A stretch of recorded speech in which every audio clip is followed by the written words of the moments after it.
बिस्मिल्लाहिर्रहमानिर्रहीम। Exercise 7.3 second year maths की जो हमारी न्यू बुक है उसका हम लेक्चर देख रहे हैं। लास्ट लेक्चर में 7.2 एक्सरसाइज का अपलोड कर चुका था।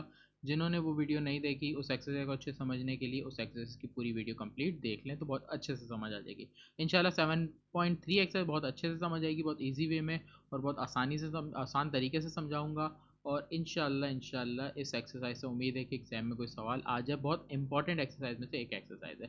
सबसे पहले इस एक्सरसाइज के फॉर्मूला हैं जो आपको पता होने चाहिए। इस एक्सरसाइज में जो हम फॉर्मूला यूज़ करेंगे तो फॉर्मूला समरी है।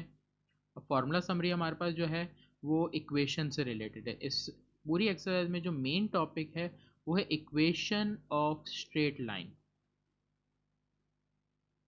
जो स्ट्रेट लाइन इक्वेशन है उससे रिलेटेड टॉपिक है हमारे पास। जो इसमें फॉर्मूला है, सबसे पहले जो एक फॉर्मूला यूज होगा 2 पॉइंट फार्मूला। 2 point formula. अब 2 पॉइंट फार्मूला होता है y minus Y one upon y2 minus Y one is equal to x minus X one divided by x2 minus X one. इसको और तरीके से भी आप लिख सकते हो। और तरीके से मैं अगर चाहो तो आप ये इस टर्म को यहाँ पर ले आओ और इन वैल्यूज़ को वहाँ ले जाओ तो ये होता है y minus Y one upon x minus X one equal to X Y two minus Y one. यहाँ पर हो जाता है y2 minus Y one upon x2 minus X one. ये आपके पास दोनों में से जो आपको अवेलेबल हो, जो आपको आसान लगे, आपके दिमाग में हो, आप वो यूज़ कर लोगे। इसके अलावा 2 पॉइंट फार्मूला के बाद हमारे पास आता है पॉइंट स्लोप फार्मूला। थोड़ा सा जब तक इन फार्मूलों का आप यूज़ नहीं करोगे तब तक आप इस फार्मूलों को अच्छे से समझ नहीं सकोगे। अभी आपके लिए बिल्कुल न्यू है तो आपको लग रहा है कि अलग है, इसलिए मैं थोड़ा सा जल्दी आपको फार्मूले पहले लिख देता हूँ। इंशाल्लाह जब यूज़ करेंगे तो आपको समझ आएंगे। ये है पॉइंट स्लोप फार्मूला। फिर हम इसमें एक स्लोप इंटरसेप्ट फार्मूला यूज़ करेंगे। ये फार्मूले एग्जामिनेशन पॉइंट ऑफ व्यू में बहुत इंपॉर्टेंट है। एमसीक्यूज में अक्सर इनसे छोटे सवाल या फार्मूले आ जाते हैं। फिर हमारे पास टू इंटरसेप्ट फार्मूला है। अपने पास ज़रूर फार्मूले लिख लेना आप लोग, सही है, तो आप लोग को याद भी हो जाएंगे और साथ लिखे हुए होंगे तो आप लोग के लिए आसानी है, सही। उसके अलावा हमारे पास एक परपेंडिकुलर फॉर्म होगी। इसमें परपेंडिकुलर फॉर्म का फार्मूला, परपेंडिकुलर को नॉर्मल भी बोलते हैं, आगे हम पढ़ेंगे, सही। परपेंडिकुलर फॉर्म में हमारे पास है एक्स अपॉन ए, इसको ले लेते हैं K plus Y upon K is equal to C upon K. ये हमारे पास फॉर्मूला है और जिसमें के हमारा होगा A square plus B square under root के बराबर, सही। इसमें से ए भी हमारा जनरल फॉर्म से निकलेगा, वो भी मैं चलो फार्मूला यूज करते वक्त समझाऊंगा आपको, सही। अभी हम आ जाते हैं क्वेश्चन नंबर 1 पे। इन सवाल को डायरेक्ट कर सकते हैं लेकिन जब तक लॉजिक क्लियर नहीं हो डायरेक्ट नहीं कर सकते, इसलिए मैं लॉजिक भी क्लियर कराऊंगा, डायरेक्ट भी तरीका बताऊंगा। Find the equation of straight line parallel to the coordinate of axis. Coordinate of axis का वर्ड आ गया, इसका मतलब एक्स एक्सिस की भी बात कर दी इसने और वाई एक्सिस की भी बात सवाल में कर दी। तो आपके पास पॉइंट गिवन है। क्वेश्चन नंबर 1 पे आ जाते हैं। हमारे को पॉइंट दिए हैं 3, -4।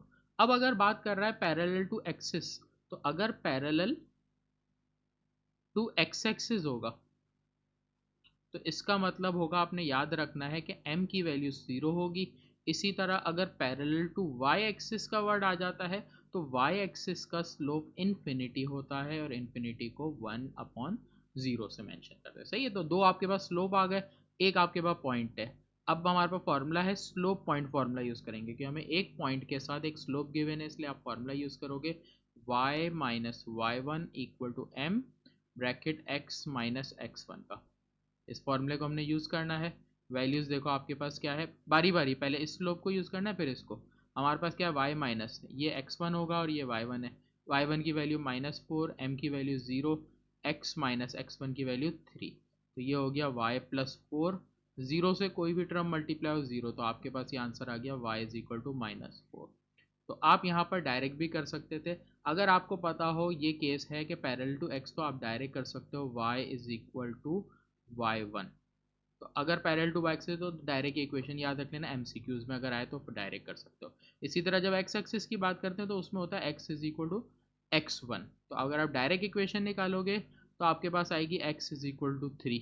इसी तरह अगर सॉल्व करके निकालेंगे तो फिर यहाँ पर मैं सॉल्व करके भी दिखा देता हूँ, मेथड नंबर 2 सॉल्यूशन वाला भी। उसमें हम रखते हैं y, फॉर्मूला हम यही वाला यूज़ करेंगे। तो y माइनस वाई वन की वैल्यू -4 है हमारे पास, m की value 1/0, x minus X one की वैल्यू हमारे पास 3। अब ये जीरो यहाँ डिवाइड में वहाँ जाके मल्टीप्लाई, इस पूरी टर्म से जब जीरो मल्टीप्लाई होगा पूरी टर्म जीरो, यहाँ पर आपके पास x माइनस थ्री बच गया, माइनस थ्री वहाँ जाके प्लस का थ्री हो गया। देखो ऊपर आपने डायरेक्ट वैल्यू निकाली थी, सॉल्यूशन करके निकाला, दोनों तरीके से आंसर सेम आया। तो आपको दोनों ही तरीके पता होने चाहिए कि किस तरह आप सॉल्व कर सकते हो। अगर आप दूसरे सवाल को देखो तो सेकंड सवाल भी आपका सेम है। Find the equation of straight line coordinate of x x in passing through the point 5, 2। इस सवाल को आपने अपने पास नोट कर लिया है, मैं पूरा बोर्ड इरेज कर रहा हूँ यहाँ से सारा, तो फिर आपको सिर्फ सॉल्यूशन पार्ट 2 का मैं दिखा सकूँ सही से। तो पार्ट 2 पे आ जाते हैं। पार्ट 2 पे आप देखो पॉइंट आपको दिया हुआ है 5, 2, इसको मैं डायरेक्ट करके दिखाऊंगा। 5, 2 है, इसका मतलब ये x1 है और ये y1। वही parallel to coordinate of axes दे रहा है। स्लोप ऑफ एक्स एक्सिस को लिखोगे m is equal to 0, slope of y axis लिखोगे 1/0। पॉइंट है आपके पास। अब आ जाते हैं क्या, y is equal to y1। मैंने पहले बताया था y, जब y एक्सिस एक निकालेंगे तो हमारे पास y एक्स एक्सिस से ये आएगा और y एक्सिस से ये आ जाएगा, सही है, x एक्सिस में ये। तो y माइनस y1 आपके पास क्या है, टू एक्स एक्सिस से आ गया। इसी तरह y एक्सिस का स्लोप रख के निकालूंगा तो y एक्सिस में हमारे पास x1 होता है, तो आंसर क्या आ जाएगा, x1 5 है। तो देखो आपके पास दो आंसर डायरेक्ट निकल गए। तो सॉल्यूशन भी कर सकते थे, डायरेक्ट भी कर सकते। इस तरह के जो शुरू के हमारे पास सवाल है क्वेश्चन नंबर 1 2 3 4 5 6 तक, मेजॉरिटी ये सवाल एमसीक्यू से रिलेटेड है, बहुत ज़्यादा इंपॉर्टेंट है। 5 ईयर आप उठा के देखो, पुरानी बुक में भी सवाल थे, इस तरह के सवाल आते हैं, सही। तो आज के लिए लेक्चर को हम क्वेश्चन नंबर 1 2 तक नहीं कंटिन्यू कर, छोटे सवाल थे इसलिए क्वेश्चन नंबर 1 2 एंड 3 4, तो 4 सवाल आज के लिए हम कंप्लीट करेंगे। क्वेश्चन नंबर 3 पे आ जाते हैं। Write the equation of straight line parallel to X axis. इसका मतलब है एक्स एक्सिस का स्लोप यूज करना है 0। फिर हमें बता रहा है distance 5 unit above X axis. Diagram से समझेंगे इस क्वेश्चन को तो आसानी से समझ आएगा। अगर मैं एक्सिस को बना लूँ ग्राफ के लिए, एक्स एक्सिस होता है, वाई एक्सिस होता है, माइनस एक्स होता है और ये माइनस का वाई एक्सिस होता है, सही। हमें लाइन बता रहा है कि एक लाइन एक्स एक्सिस से पैरेलल है, तो ये एक्स एक्सिस इससे पैरेलल आपको मैंने तकरीबन बना ली। हमें बोल रहा है कि कितना डिस्टेंस ऊपर है एक्स एक्सिस से, 5 यूनिट अबव। अबव बोल रहा है इसलिए ये पॉइंट फॉर एग्जांपल यहाँ 5 यूनिट ऊपर है, तो ये पॉइंट यहाँ 5 है। इस पॉइंट की डिटेल बात करूँ तो इस पॉइंट पे आपको y एक्सिस पे पॉइंट नज़र आ रहा है। अगर कोई पॉइंट y एक्सिस पर होता है वहाँ x पॉइंट 0 होता है। तो अब आपको सवाल में ये पता है कि स्लोप पता है और एक पॉइंट पता है, तो सवाल आपका हो गया कि m एक्सिस x एक्सिस का 0, आपको पॉइंट पता है, आप इसको a नाम दे दो 0,5। तो एक्स एक्सिस में आपको बताया था कि इक्वेशन क्या लगती है, y is equal to y1। तो y is equal to y1 की वैल्यू क्या है, 5। आपका आंसर आ गया। सही है, तो एमसीक्यू से रिलेटेड सवाल है। इसी तरह स्लोप की अगर वैल्यू कुछ और होती तो फिर इसको सॉल्यूशन करना पड़ता, फॉर्मूले में रख के, एक्स एक्सिस और है तो डायरेक्ट कर लिया, क्लियर। इसी तरह क्वेश्चन नंबर 4 पे आ जाते हैं। क्वेश्चन नंबर 4 भी इसी तरह का है, उसकी भी हम डायग्राम देखते हैं। तो इस डायग्राम को मैं अभी मिटा देता हूँ, फिर क्वेश्चन नंबर 4 की डायग्राम आपको समझाता हूँ, सही। 4 के लिए भी हमें देखो, अगर सवाल आप पढ़ो तो इसी तरह से सिमिलर है। मैंने क्या किया, ग्राफ लिया, X Y minus X minus पर। सवाल देखते हैं, find the equation parallel to Y axis. Y axis से पैरेलल का मतलब है या तो लाइन इस तरफ बनेगी या इधर बनेगी, दोनों में से कोई एक जगह होगी। अब देखते हैं हमें क्या बोल रहा है, 6 यूनिट, 6 यूनिट दोनों तरफ से हो सकती है, लेफ्ट दे रहा है, ये हमारी राइट होती है, ये लेफ्ट होती है। इसका मतलब ये पॉइंट हमारा यहाँ है 6, जब दूसरी साइड पे है तो इसका मतलब ये -6 है। पॉइंट की कंप्लीट बात करूँ तो एक्स एक्सिस का पॉइंट जिस पॉइंट पे होता है वहाँ पर y0 होता है। अब आपके पास जो पॉइंट है वो है -6, 0। स्लोप की बात कर रहा है y एक्सिस की, y एक्सिस का स्लोप होता है 1/0 इन्फिनिटी। जब y एक्सिस का स्लोप है तो आपके पास इक्वेशन लगेगी x is equal to x1, x1 की वैल्यू आपकी -6।